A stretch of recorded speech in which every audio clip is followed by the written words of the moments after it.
Hi viewers, welcome to our channel. ఇక్కడ చూస్తున్నారా, వాక్కాయ చెట్టు అండి. టబ్బులో ఉండేది నేలలో పెట్టేసి చాలా పెద్దదైపోయింది. ఇప్పుడు మీకు ఇంకొక చెట్టు చూపిస్తానండి. ఇది ఈ సంవత్సరమే అది ఫ్రూటింగ్ స్టార్ట్ అయిందండి.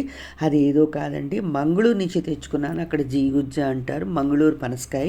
చూడండి, ఇట్లా పొడుగ్గా కాయలు వస్తాయి. బట్ ఇది కాయ మాత్రం కాదండి, మనకి లాలీపాప్ లాగా చిన్న బౌల్ లాగా మనకి ఆ షేప్లో ఉంటుంది.